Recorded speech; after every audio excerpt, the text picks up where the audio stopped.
Hi, everyone. Welcome. Today's webinar is an info session on the Investment Readiness Program. And before we get started, I just wanted to let everyone know, just to make sure that our sound is connected properly. You'll see at the bottom of the screen. You could follow the instructions and connect your sound. To make sure you don't have any kind of distracting audio and background noises, we've muted all attendees by default as they come in. You'll see this because your microphone is crossed out or muted. Thank you all today for attending today's session. To get started, we encourage you to type your name in the chat box. And as folks kind of roll in, it'd be great to get to know you if you can put in your name, kind of geographic location or city or province that you're from. We do have the presentation is going to be shared in English and in French after the session. We'll also have a recording available. And then at the end of the session today, we're going to be taking some questions. There'll be some time for Q&A. We just ask that you share your questions in the chat box. In the Q&A box, not in the chat box, because it tends to get lost. Questions get lost in the chat box. We'll have, just to let folks know who are joining, we're going to have another session tomorrow at 1 to 2 p.m. Eastern Standard Time. And so it'll be kind of a duplicate of today's session, but we'll have a lot more time for Q&As during tomorrow's drop-in session. And so just to confirm, the session is going to be recorded. And we will share that recording and presentation in both English and French with all participants. And so just to kick off the webinar today, my name is Sigal Duale. I'm the director of the Investment Readiness Program. I currently live and work in Ottawa, the unceded territory of the Algonquin and Anishinaabe people. We have several staff on the webinar call with us today. Phaedra is the manager of the program. Pamela is our coordinator and not on the screen, but Leva as well is on the call to support. So if you have any questions, feel free to message them in the Q&A box. I want to thank everybody for joining today and taking the time to learn a little bit more about the Investment Readiness Program and the recent funding launch.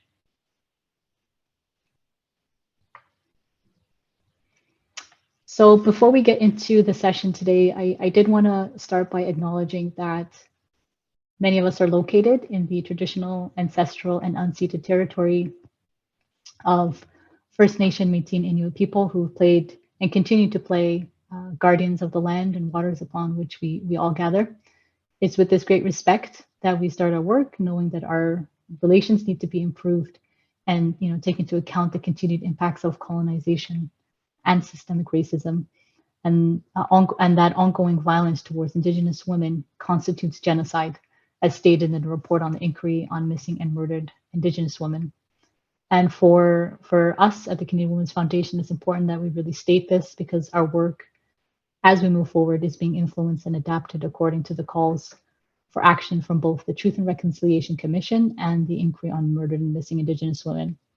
And that's important for all of our work and for us to think about how our work and our relationships can be improved upon, and understanding the acknowledgement and the true history of Canada and the truth of the ongoing relations between government and the First Nations, Métis, and Inuit people.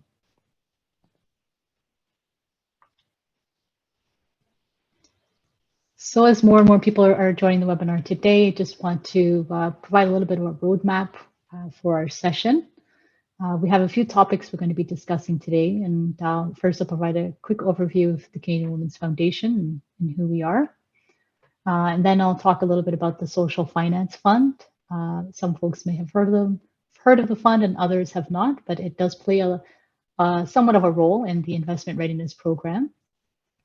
And then we'll cover the application process that's currently open now for the Investment Readiness Program, and end off with some tips and next steps for the application process.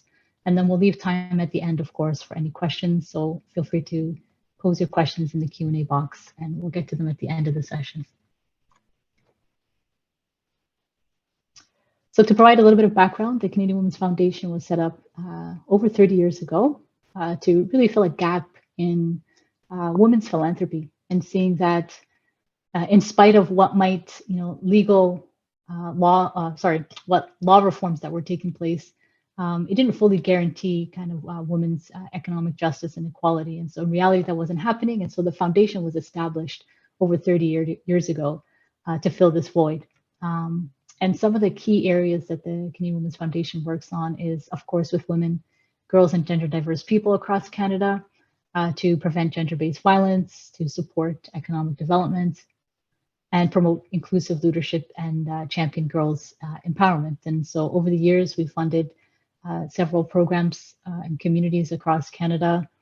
And our aim has really been focusing on our strategic priorities, which has been attracting and inspiring philanthropy, of course, continuing to invest in women and girls, building the capacity of organizations, advocating and mobilizing for change, and also in more recently amplifying national conversations through some thought leadership. And so more and more, our priority has been focused to support communities and organizations which perhaps have had the least access to this kind of philanthropic funding and support. And so we tried to make sure that our criteria really looks at those key priority areas.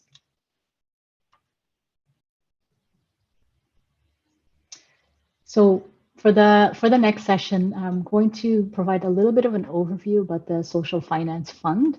So just to kind of lay the groundwork and give some context about what the fund is and how that's related to the Investment Readiness Program for those who are unaware of both programs. So just to begin, social finance, what is it? What does it mean? I want to make sure we're aligned on some of the language, because social finance can mean a lot of things to a lot of different people. And there's really no best way or one right way to describe social finance. But when we talk about social finance, and what we really mean and talking about is repayable investment that generates a positive social, environmental, cultural impact. For example, it could be a loan. It's money that's, that you take up front for some positive impact and you repay at some point in the future. So when we're talking about social investment, social finance, we're referring to some sort of repayable investment that has a kind of positive impact.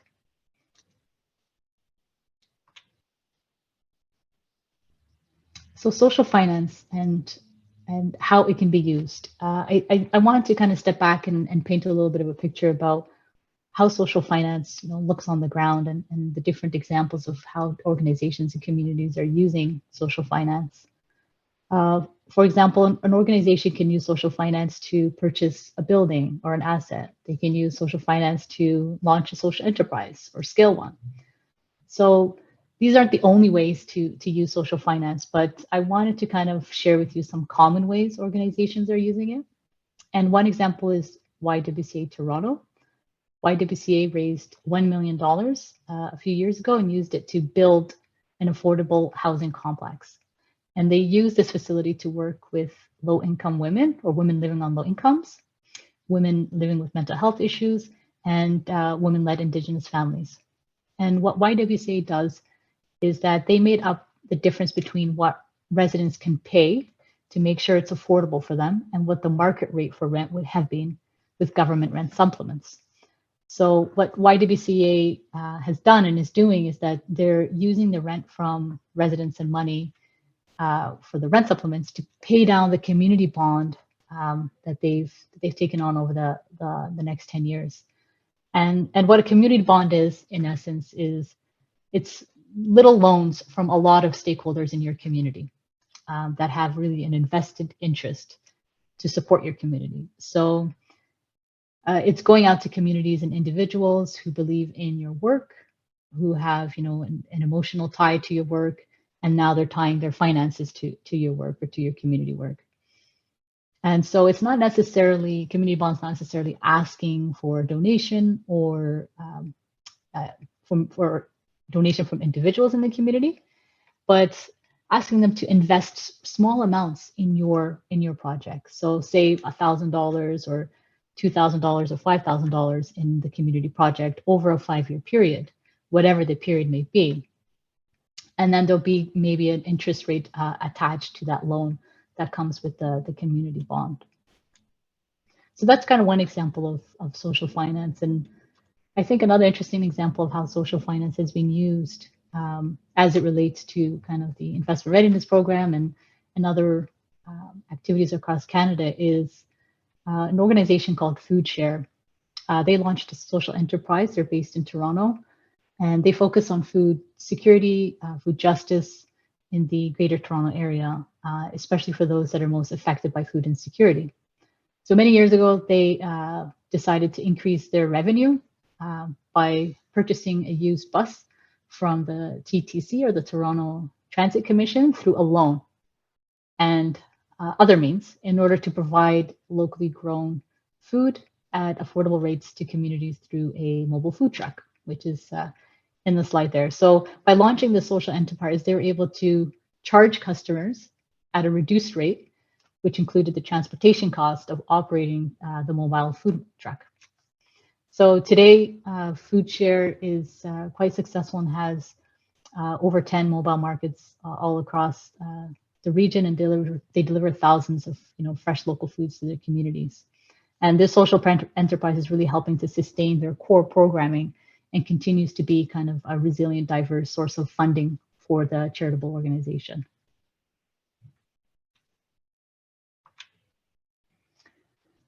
I think in the interest of time, I'm going to skip over this case example, but this is another example of an amazing organization in the Prairies Common Good that is doing wonderful work to scale their social enterprise. And again, the presentation and the recording will be available to those who register, and we'll share that on our newsletters, not newsletters, sorry, on our website. So kind of a big overview of social finance, the Social Finance Fund, and what is it? So to provide some context really quickly, the Social Finance Fund was announced a few years ago in 2018 by the government from Employment and Social Development Canada. However, due to some delays from the pandemic and I think shifts in timelines, the Social Finance Fund has yet to be kind of rolled out and implemented by or launched by the federal government. So we're waiting to hear that probably in this year or later next year. The objective of this Social Finance Fund is to recognize that, that the fund is a tool, in essence. It's poised to have a very significant impact, I think. And what it's signaling and saying is that government is saying that we want to increase social impact in Canada. We want to support organizations in Canada that have either social impact, environmental impact, or cultural impact. And so the total fund is over 755 million, approximately, give or take. It may have changed, but that is the proposed amount by the federal government. And so this fund comes alongside a kind of a 2-to-1 matching from the private sector, which means that the private sector is matching that 2-to-1 potentially. And so the fund could be up to $2 billion, in fact.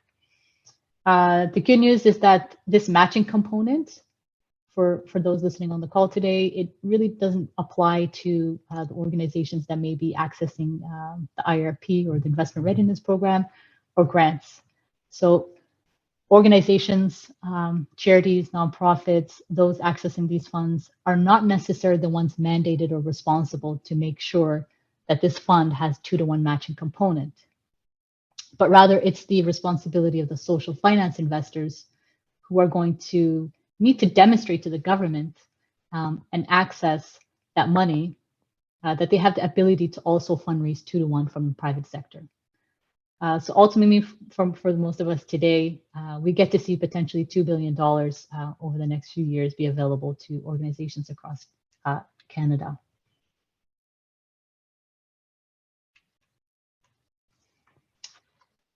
So a little bit about how the structure, I think, of the Social Finance Fund works. The fund itself will have the federal department, so Employment and Social Development Canada, leading kind of the charge in terms of developing and implementing that fund. And so you'll see there on the left-hand side, I believe, ESDC. And so on the bottom left-hand side, you'll see private investors. And so these social finance investors could be investors across Canada. For example, they could be folks like Marigold Capital or Verge Capital or Community Forward Funds across Canada. There are dozens and dozens of social finance kind of investors that do exist across Canada, and they're kind of pulled into this group of foundations or accredited investors. So for most of us joining the call today that are either a nonprofit or charity or an organization that's looking to apply for the investment readiness program, we would fall mostly in the red category there where it says social purpose organization. And social purpose organization sounds kind of jargony, which it probably is. It just means organizations that are accessing investment readiness program funding. It could be a charity, a nonprofit, and so on. And so the way that these organizations would access the social finance fund is through these social finance investors in the middle there. And just to point out something and kind of highlight and reiterate is that the arrows are two ways. It's really a two-sided arrow there. And what we're trying to indicate is that investment is flowing from green to red and from left to right. And so you'll have repayment flowing from organizations in the opposite direction. So then the question kind of becomes, then how will community organizations benefit from this nearly $2 billion social finance fund that's supposedly coming down the pipeline? So I think first it's really important to recognize that organizations are at different stages of access, and in terms of accessing capital, accessing funding, and that organizations may need different types of supports to become ready to access this type of capital. And then the second thing to really, I think, is important to recognize is that organizations may need support that meets your needs as an organization, that's tailored to your needs to become kind of ready to access this type of financing. And so that's where kind of the next portion of I think the presentation is really aligned with a lot of the participants today, is the investment readiness program and how that's related to some of the other programs like the Social Finance Fund. So kind of now the investment readiness program sits alongside the Social Finance Fund, which I was just talking about previously, is that I think what's really unique there is that the government is recognizing that there is an opportunity for organizations to build their readiness, to be more equitable, so that organizations do have the capacity to possibly access the Social Finance Fund or other forms of investment in the future in Canada. And so for a lot of charities, nonprofits, I think social enterprise and entrepreneurs with a social mission, this is, I think, very important. The federal government launched a pilot program, the Investment Readiness Program, or as we say, the IRP, 2 years ago. And with now some renewed funding at the Canadian Women's Foundation, we're launching another round of IRP funding to further support organizations that are led by or serving women and gender diverse people. And so the aim of this program, the Investment Readiness Program, is to really strengthen organizations' capacity so that they can ultimately participate in the social finance marketplace. And so what I do want to reiterate is that the Investment Readiness Program is a grant program, and the Social Finance Fund is not necessarily a grant program.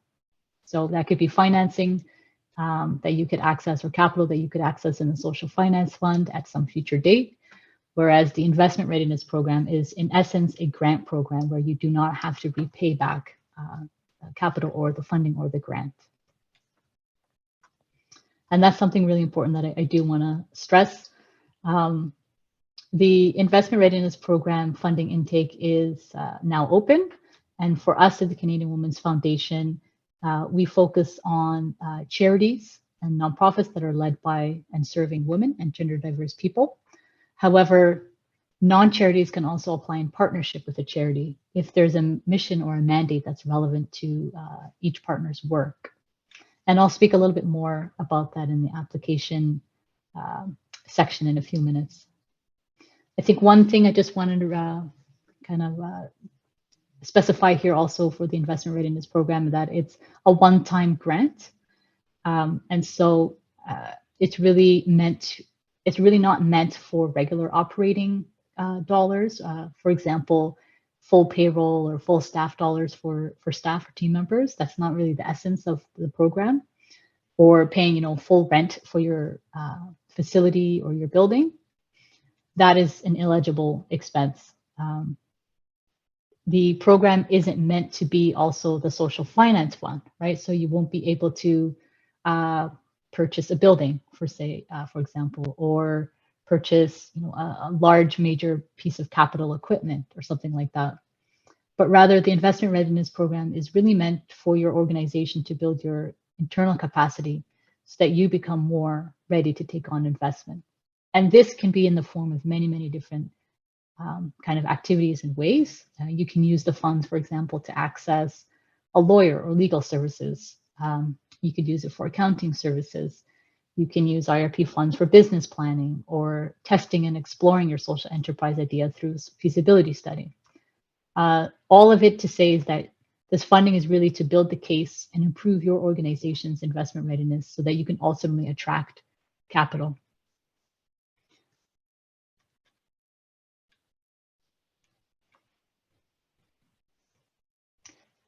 So as we get into the application for the investment readiness program, I did want to just highlight quickly one of the organizations that we funded during the pilot program, which was 2 years ago. The Women in Need Society is based in Calgary, WINS. They're a wonderful organization that was funded in the pilot program. They received $50,000 for their project.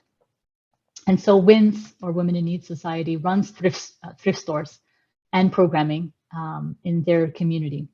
And the aim of the thrift store is really to generate revenue so that they can funnel that revenue back into their services and programming and become more cost effective. So with the IRP funds, or Investment Readiness Program grant, they use that to own in on their existing social enterprise. And so they wanted to expand their current model so that they could launch an e-commerce platform. And so they included a subscription box service, kind of containing a whole curated box of stylish thrift store clothing items that they delivered online. That was purchased online, they delivered to customers at their door. And so they used IRP funds to really fine-tune their business model and really leverage and push their marketing and promotion efforts.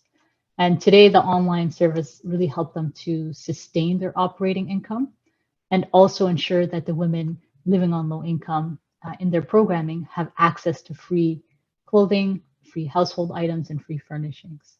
So I just wanted to just kind of give you a little bit of an example of the types of projects that have been funded in the pilot program of the Investment Readiness Program. And you can also take a look on our website for previously funded projects.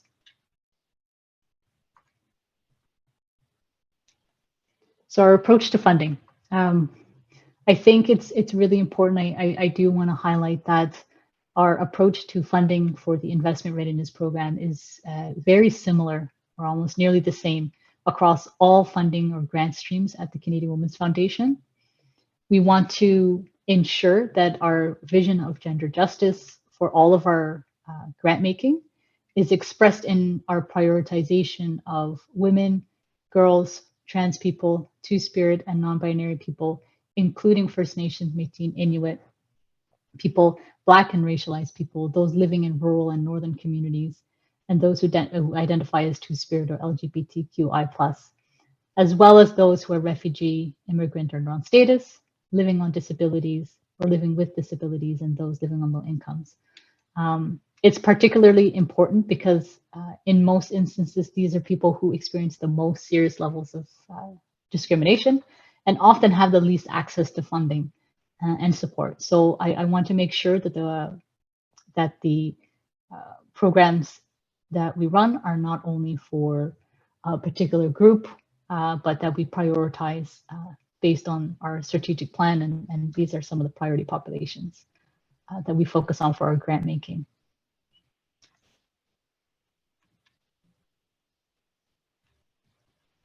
Eligibility. So sometimes it helps to know what isn't eligible as opposed to what is eligible. And so for the, in terms of funding for the Canadian Women's Foundation Investment Readiness Program, I really encourage you to take a look at the resources that we have available online and on our website. We have a funding guideline and criteria document, which includes the list of ineligible activities or things that we don't fund through this program. For example, some of the key kind of ineligible projects are those that aren't solely focused on women, girls, trans people, or two-spirit and non-binary people. And projects that are, for example, outside of Canada, projects that are solely focused on kind of COVID-19, maybe deficit or emergency funding. These are types of projects that we would not fund under the Investment Readiness Program. One thing I do want to highlight here is also individuals. So as a registered charity, we cannot fund individuals or sole proprietorships. But I do want to say that non-charities, for example, can still apply in partnership with a charity organization if that mandate is relevant to each other's work.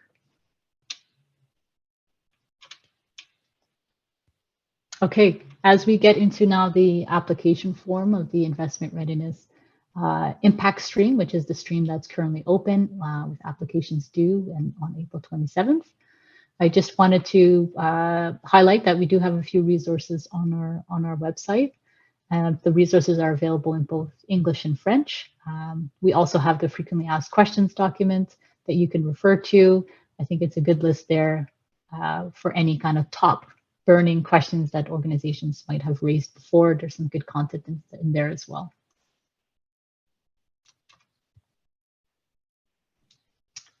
So the application itself. So the Investment Readiness Program was launched on March 31st, and we currently have one funding stream open now.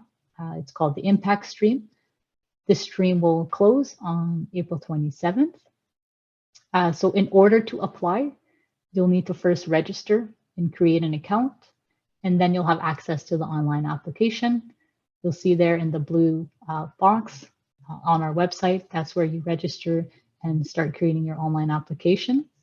If you have accessibility needs or are located in a region with really limited or severe connectivity issues in rural, remote, or northern regions, please feel free to contact staff or myself or anybody on the team to ask for an MS Word version or a doc version of the application in order to accommodate your needs.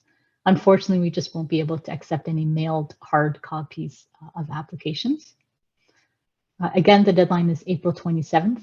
Just as a reminder, it's nearly midnight Pacific time, which means that's 3 a.m. Eastern Standard Time on April 28th, if you're in the Eastern Standard Time Zone. And the application process is one stage, and we'll be notifying all applicants in early July if they've been selected for grants. And I'll talk a little bit about the kind of timeline in next slides.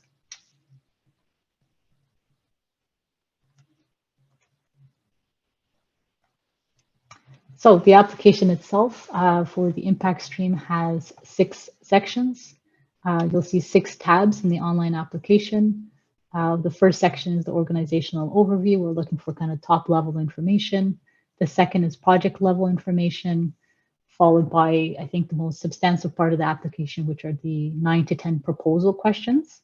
And this is where the bulk of the proposal is really focused on. And then you'll see a tab for investment readiness. And these are some really kind of short multiple choice questions related to your project and organization in terms of some data and kind of statistical based questions that we may ask. Most of them are voluntary. And then there's a section or a tab if you're on the online application where you can submit your proposed budget. And of course, a section where you can share any supporting documents. So in the first section, really quickly, we're looking for contact information, your organizational name, your charity number. If you're a registered charity, we need the Canadian Revenue Agency charity number. And if you're a qualified donee, then we would just need you to confirm that you are a qualified donee. And If you're partnering with a charity, then we'll need you to complete a section titled Delivery Organization. So you're not the charity organization. That's where you can provide more information about your nonprofit number and also describe kind of the mission and mandate of your non-charity organization. The second section is fairly straightforward in the application. It's the basic kind of project level information, such as, how much are you applying for in terms of funding, the amount requested, and for the impact stream, the funding range is between 45,000 and 75,000. We ask a few questions about the start date and the end date of your project. We ask a couple of kind of drop-down multiple choice questions about the geographic area. Is the project going to be impacting, participants in communities across Canada? Or is it a particular province, for example, Manitoba or Alberta, and you're working in impacting a particular province? You can select more than one option in terms of your geographic reach and also for your localities. And the difference between geographic area and localities is essentially localities, what we're looking is project level information. So is your project, for example, in a large urban center, or is it in a small urban center, or is it going to be impacting kind of a rural area, or is it more geared towards impacting communities in northern Canada or northern parts of the province?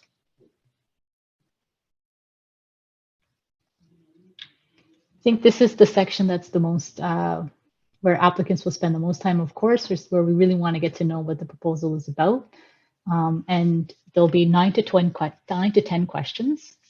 9 are applicable. 1, it may not be applicable if you're not a returning IRP fund recipient. And if that's the case, you can just put not applicable if that question doesn't apply to you. There's lots of room, I think plenty of room to kind of really describe your project here and your social purpose initiative or the business venture. This is where you can really give us more detail and elaborate on the purpose of your project, the activities, or any kind of partnerships that come for that. I did want to point out that there is a word count for each question in the online application. So if you prefer, you should copy and paste your answers in a separate Word document and then paste it into the online application if that's easier. I really encourage you to take a look at the resources available on our website, which is the application instructions. That document really lists out every question in the online application. And these instructions are intended to really help and support organizations as they complete the application.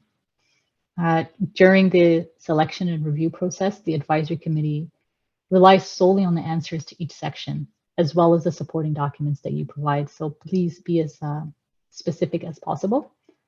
Your proposal will be evaluated on how clearly you describe your initiative and how well we can understand what you intend to do. So the next few slides, just to show you a little bit of a screenshot in terms of what the online, some of the online application questions.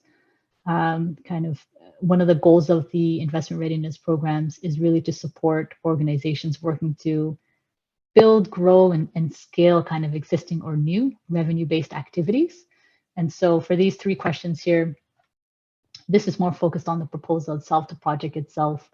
One of the key elements of this section that you should focus on is this question of how will the proposed project generate revenue, profit, or explaining your business model. A strong project which fails to demonstrate clearly that it can potentially generate revenue and describe that monetization piece may result in a really unsuccessful proposal, because that's really the big goal of the investment readiness program. And if the project is related to, for example, a community bond or a community-driven kind of social innovative project, then it's important then to describe the activities and how, if there is potential earned revenue in the future. And if you aren't generating revenue for this type of project, then I would suggest contacting staff to discuss it and learn a little bit more about your proposal and if it is aligned with the program and the impact stream. This is, again, another section in the proposal. I just wanted to share a little bit of screenshot that you could see all the online application questions in the resource document called Application Instructions. Again, there's 3 documents online, the funding guideline and criteria, the frequently asked questions and glossary, as well as the application instructions. So I'll just skip over this slide and the next slide because you'll be able to see these in the resource documents.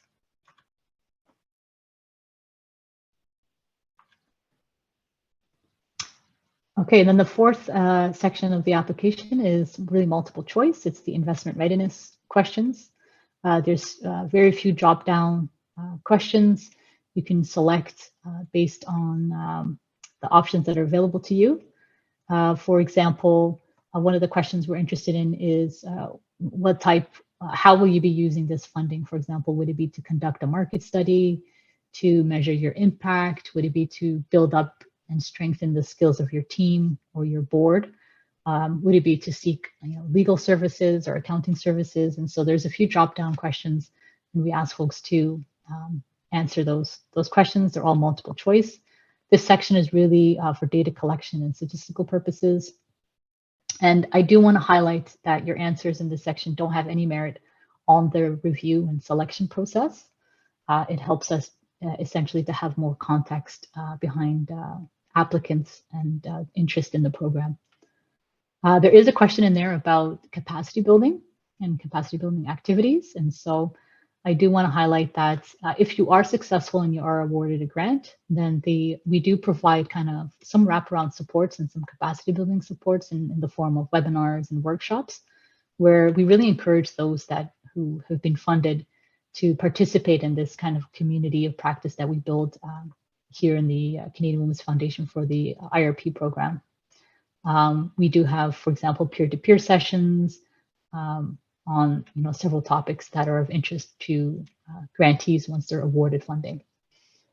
So really appreciate your feedback in that section. And then the stage of investment readiness section is really just one question where you can choose what stage of investment readiness you feel that you're at. Again, that's for data collection purposes and has no merit on your application. I do want to emphasize, though, that for the investment readiness program as a whole, we do not prioritize one stage of readiness over another, and that funding isn't necessarily linked to where your organization self-assesses on these stages. And again, projects can be in the very early stages, they can be in the middle or later stages, but we don't prioritize one stage over another. And these are kind of 5 kind of general stages. There's a lot of different ways where we can define what the stages of investment readiness is. And we've kind of used these definitions to explain the different stages. And we have the idea stage where you're mostly thinking about a venture and you're brainstorming. Then there's the concept stage where you have kind of something in mind, but you need to further develop it and refine that. Then those 2 kind of stages are a little more aligned, or a lot more aligned actually, to the catalyst stream. And that's one of the funding streams we'll be launching in the fall. And so what we're launching right now in April, which is due by April 27th, application deadline, is the impact stream. And for the impact stream, we're looking at organizations that are not necessarily that very early stage of ideating. So not at the idea or concept stage, but really at the launch, growth, or the established stages. For us, one of the goals of the investment readiness program is to advance organizations across all the different stages, which is why there's different types of funding available depending on what stage. And one kind of final comment I would want to share about this is that the stages of investment readiness aren't always completely linear. And sometimes it's, as you know, it's quite an iterative process to feel like your organization is ready. But we ask you at least self-assess yourself to the best of your ability and where your initiative lies. And if you have any questions, you're always more than welcome to contact staff either by phone or email, and we'll try our best to get back to you. The second last section is just the budget. We do ask applicants to use the proposed budget template that's available in the online application and list out your proposed budget expenses. Once you complete that, you'll have to upload that document back into the application. And here's a list of some of the kind of eligible expenses. Some of the common expenses are kind of professional services. You're seeking an accountant, legal, maybe marketing or promotion. Maybe you need very specific kind of technical assistance or expertise from a consultant to work on, say, a business plan, or to delve into your financial model, or hire them on to train your board and staff on particular skills that you might need for your project and organization. And again, I really encourage folks to take a look at the funding guideline and criteria, which lists out all of the ineligible and eligible budget expenses. And that list is also available in the budget template. Now, the last section is the supporting documents section. There are 5 required documents if you're a charity applying on your own. We do require an overview of your budget. We need also a financial statement from your last current year, from the last year, sorry.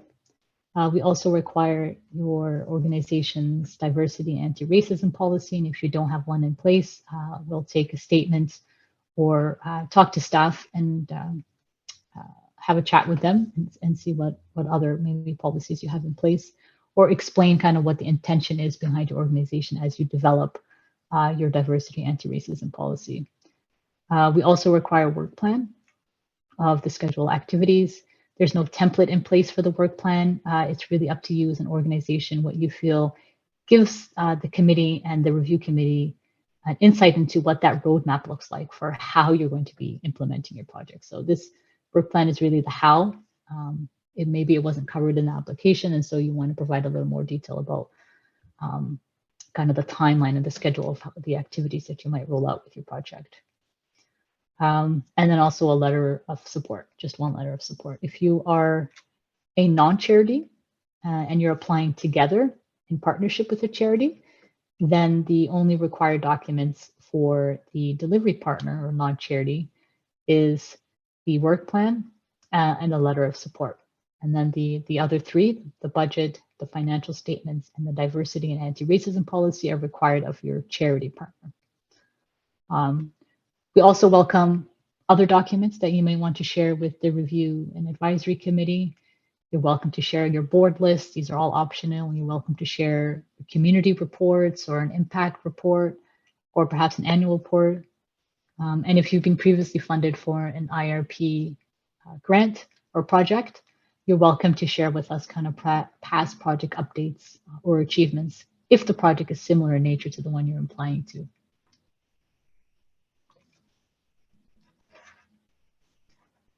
A little bit about the criteria. We encourage, again, applicants to please kind of check out the resource guide online on our website. But these are some of an overview of what we're looking for and what the committee is actually looking for the impact stream. The advisory committee is made up of members across Canada, and they provide recommendations to our board of directors for funding applications. We're looking for how clear the project is. Is there a potential business model in place? If you don't have a business model in place, do you have a plan in place of a business plan in place for that? We'd want to know about the potential impacts, either environmentally, culturally, or socially. Are there impacts on particular priority populations that you're working with? Sometimes we look at the organizational partners if you're applying with another partner, so a charity and a non-charity. How is that partnership going to look like? Is there maybe a track record? And if it's a new organization, we may not look at the track record, but we may look at the community buy-in for the project and the organization. In the interest of time, we're just going to keep going here. So in the next section, I'll just quickly talk about partnerships, and then we'll get into next steps and any tips, and leave some room for any questions you may have. So in terms of partnerships, again, just to reiterate, eligibility is registered charities or qualified donees, but non-charities can apply in partnership with a charity, as long as you give us some detail about the partnership, the roles, and if the work is aligned mutually. So for example, if you're working on issues of homelessness, but the charity organization, it works on environmental justice, you really have to show us the connection there. We like that, for example, that wouldn't be something that would be directly related unless you really, really clearly explain how those two mandates are related. If you have any questions in terms of partnerships, please, again, feel free to contact staff and we'll try to respond in time. Just very quickly, we do have there are other optional supports out there across Canada. Again, these are all options for your different projects. There are a whole host of specialized services and supports and consultants and technical assistance folks across Canada that could support you on your social innovation projects. You're more than welcome to contact these organizations. There's different directories for coaches. There's a directory for service providers, depending on the topic or area of interest for your project. And just to highlight quickly here, there's also other optional support organizations if you're interested in, as you kind of roll out your project, if you're awarded for funding, that these organizations provide other forms of kind of technical assistance. We have folks like Lift Philanthropic Partners that provides support to organizations in several areas like impact measurement, governance, revenue diversification, and then folks like Social Venture Connection, or SVX, which is an investment platform that provides consulting services, for example, on financial modeling. They do some work also around how to raise capital and looking at due diligence and kind of the structuring of investments. Again, this is for information only. So if you're interested in other organizations across Canada that have other types of specialized support for organizations, you can access that information. In terms of tips and next steps, again, I would highly recommend you please read the funding guideline, the FAQ, glossary, and application instructions. I'm going to skip over this slide in the interest of time, but these are some of the kind of checklists and things to think about when you're completing your application. In terms of next steps, again, the application closes on April 27th at nearly midnight, 11:59 Pacific Standard Time. And then when that happens in May, we will, the committee will shortlist applications and meet virtually in early June to adjudicate and select proposals for recommendation. And then in late June, our board of directors will approve funding decisions, and projects and organizations will be notified in early July. So projects will start around that time, and you'll receive notification whether successful or not in early July.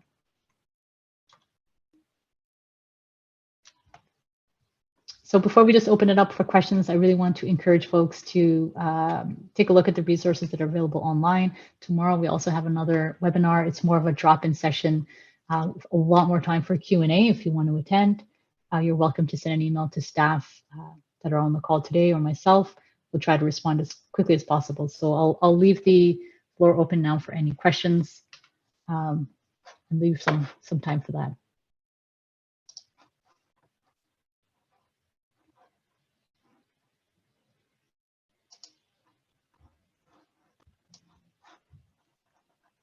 Okay, sorry about the delay there. I see some questions coming in here.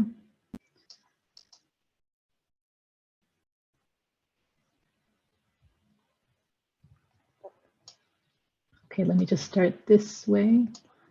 We have a question here from Christine Knight. Is it important to include revenue goals or projections as a result of capacity building activities? If so, how specific or granular does it need to be? In terms of capacity building activities, I don't think I'm fully understanding the question, but you would have to provide some description about the goals, the revenue goals and projections for the main activities, kind of the gist of the proposal itself. If capacity building is only a kind of a smaller component of the project, and it's kind of an add-on that you're creating revenue generation from those activities, then you may not need to have that granular level of specificity there. I hope that answered your question, Christine. And Leva, let me know if there's other questions that come up. I'm going to go through the questions in the Q&A first. Elaine Bloom, you had a question, says, to clarify, is the IRP mainly to help us improve and scale revenue generating projects? The short answer is yes. It's mainly to boost the capacity of social purpose organizations or organizations that are not only having a social, cultural, environmental impact, but also are working towards creating profit and revenue so that they can access future capital.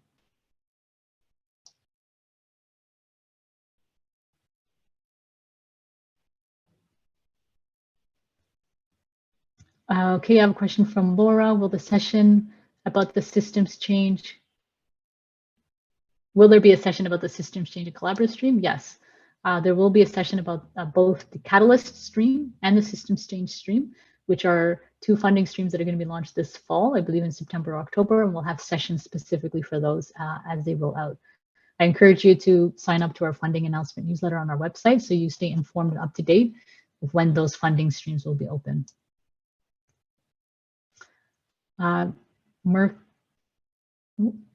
Here we go, another question. Mercadore, I hope I'm saying that correctly.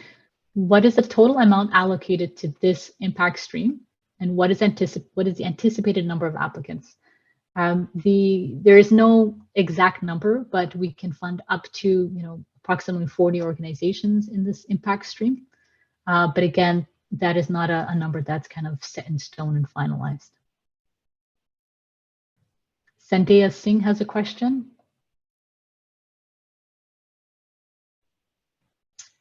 So are idea and concept level projects not eligible in this round?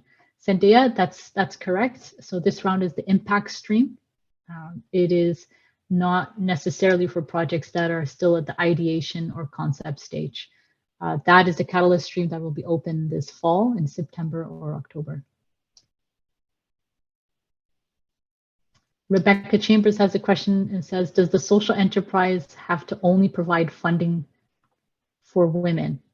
I think with that question, it's a little bit hard to answer, but if your question is whether or not you can, if the question is about our priorities, then we can only fund projects that are primarily serving or impacting women and gender diverse people.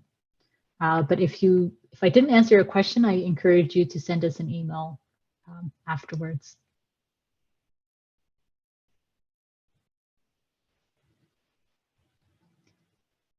We also have another question from Isadora. Do you know what the future potential is for this fund? I don't think I fully understand that question. Maybe you're speaking about the social finance fund and not the investment readiness program. But the social finance fund, the aim of that, if that's your question, is to build a fund that's up to over $2 billion based on the matching between private investors and the government. We have a question from Heather Simpson. Are past organizations that have received IRP funding in the past, are they eligible to apply? Yes, they are eligible to apply if they show that if it's a different project, then that's fine. They're eligible to apply. If it's a similar project and they're building upon their previous work, then it's really important to showcase the past kind of achievements, challenges, where the organization was with past IRP funding, and how future IRP funding is going to incrementally advance the readiness of the organization or the project.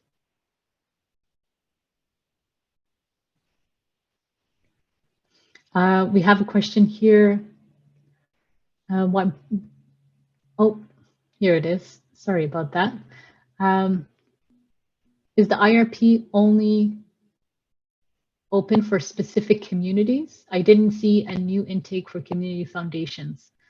That's a good question. So this intake is only open. This intake is opened by the Canadian Women's Foundation. During the pilot program of the IRP, there were other organizations that were delivering IRP funds, and one of them was Community Foundations of Canada and all the regional foundations, or most of the regional foundations. I would encourage you to contact Community Foundations of Canada or the other regional foundation of when future IRP funding may be administered by those organizations and if they will be.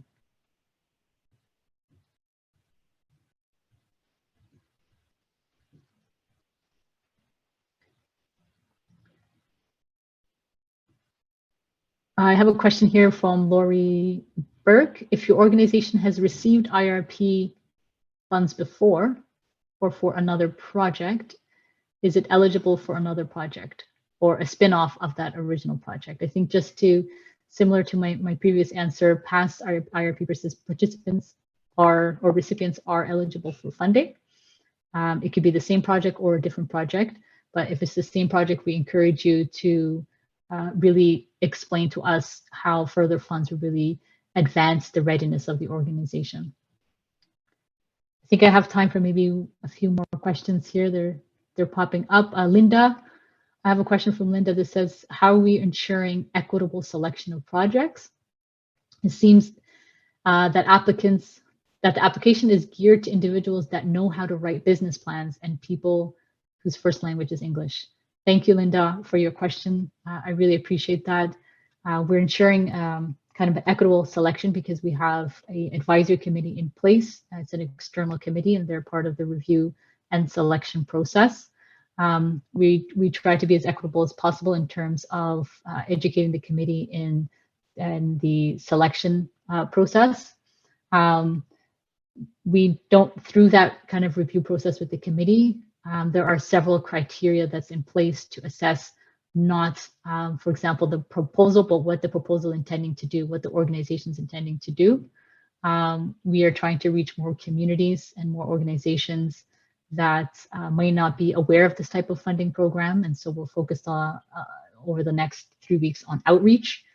And if the first language is not English, then we encourage organizations to get in contact with staff or email us, and we'll find other ways to complete the proposal. For those that have accessibility issues, you don't have to complete the online application virtually through the portal, but we have a Word document as well. And Linda, I encourage you to contact staff if you have any kind of specific questions about the proposal, or if you have outreach to a specific community that you're thinking about.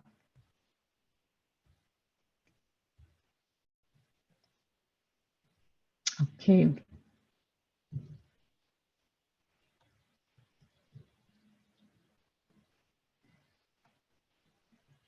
Just one last question here from Jessica. Thank you all for your questions. If we can get to all of them today, please feel free to email staff and we'll try to respond.